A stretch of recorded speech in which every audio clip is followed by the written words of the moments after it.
Quand tu étais en CM1, tu as vu comment on pouvait passer d'un tableau à sa représentation sous forme d'un histogramme. Nous allons voir cette année, en CM2, comment passer d'un tableau à sa représentation graphique. Sa représentation graphique pour obtenir un dessin de ce type.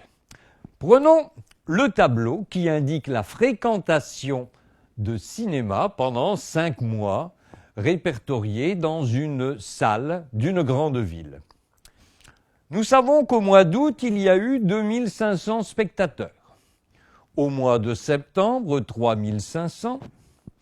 En octobre, 2000. En novembre, 2500. En décembre, 4000. On pourrait très bien, comme tu l'as appris en CM1, représenter ce tableau sous forme d'un histogramme, en notant ici sur l'axe horizontal les mois, août, septembre, octobre, novembre, décembre, et en notant sur l'axe vertical le nombre de billets vendus dans cette salle de cinéma. Ici, j'ai pris comme unité 2 carreaux égale 1000 tickets vendus. 2000, 3000, 4000. Ça veut dire que un carreau représente 500 billets vendus. J'ai représenté ici un graphique. J'aurais très bien pu représenter un histogramme en notant ici, pour le mois d'août, nombre de billets vendus 2500. Je repère sur mon axe vertical 2500. Ici, j'ai 2000, 3000, 2500, c'est donc ici. Et je trace ici un petit rectangle qui aurait pour sommet ce point. Dans la représentation graphique, je ne représente que le sommet de mon histogramme. Donc ici, j'ai repris ce qui était noté dans le tableau. En août, je me retrouve avec 2500. En septembre, avec 3500. Et je vois qu'il y a une augmentation. Ensuite, au mois d'octobre, il a dû faire mauvais, il y a une baisse significative puisque nous n'avons plus que 2000 entrées dans ce cinéma. En novembre, ça augmente un peu. Et en décembre, c'est le moment des fêtes, donc il doit y avoir des dessins animés qui sont sortis et les augmentations se sont fait sentir puisque nous arrivons là à 4000 tickets d'entrée vendus. En observant ce graphique, on peut se poser un certain nombre de questions. Par exemple, combien y a-t-il, et je te demande de ne pas regarder le tableau, combien y a-t-il eu de spectateurs en plus du mois d'août au mois de septembre, puisqu'il y a une augmentation. Je regarde mon graphique. Au mois d'août, j'ai eu 2500 spectateurs. Au mois de septembre, j'en ai eu 3500. J'ai donc eu une augmentation correspondant ici à mes 2 carreaux, c'est-à-dire de 1000 entrées supplémentaires. Donc, ici, une augmentation, et simplement avec ce graphique, je peux reprendre toutes les données, mais ça permet de visualiser beaucoup mieux que ce tableau s'il y a une augmentation de la fréquentation ou une diminution. Ce type de diagramme est souvent employé dans les entreprises pour savoir l'évolution du chiffre d'affaires de cette entreprise. Voyons 2 autres exemples. Voici un diagramme qui indique le chiffre d'affaires hebdomadaire d'un magasin de meubles pendant une foire commerciale.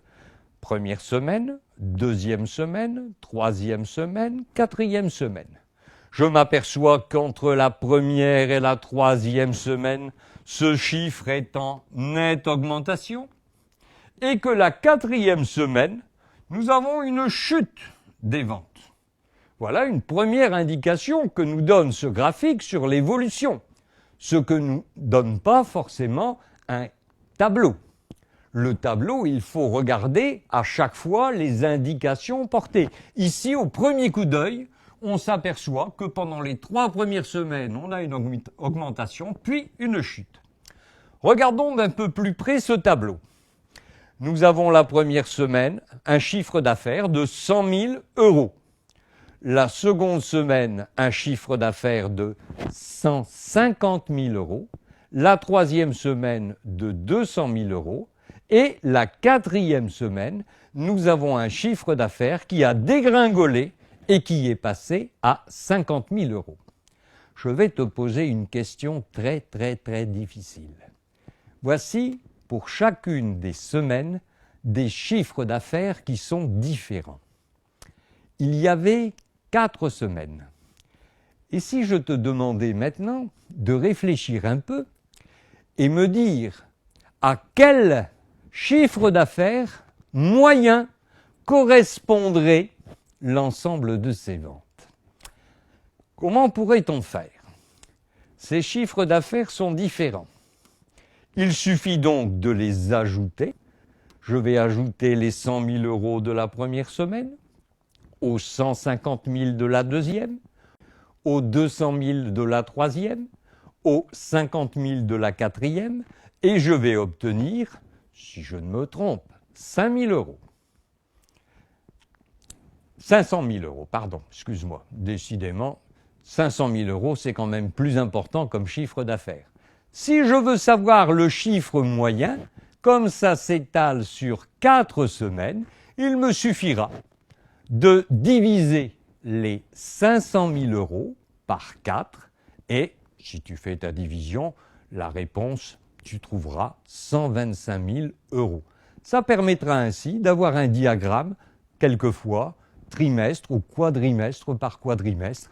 Et ce genre de graphique est vraiment très utile dans les entreprises. Ici, un diagramme qui indique un nombre de clients par heure dans un supermarché. Je regarde bien, je sens qu'il y a ici une augmentation. Question, et ce sera la seule que je poserai. Quelle est l'heure de pointe dans ce supermarché qui nécessitera d'employer un nombre de caissières plus important? Est-ce 17 heures? Est-ce 22 heures? Non, c'est l'heure de fermeture. Par contre, tu remarques tout de suite au premier coup d'œil que tu as ici un pic et que ce pic correspond à 20 heures. Donc ça permettra, ce graphique, à l'entrepreneur, au directeur du supermarché, de dire que entre 19 heures et 21 heures, il doit prendre un nombre de caissières suffisant pour que le client n'attende pas trop longtemps aux caisses et ne soit pas mécontent. Nous allons terminer maintenant par un petit exercice pratique de conversion. J'adore aller en Angleterre.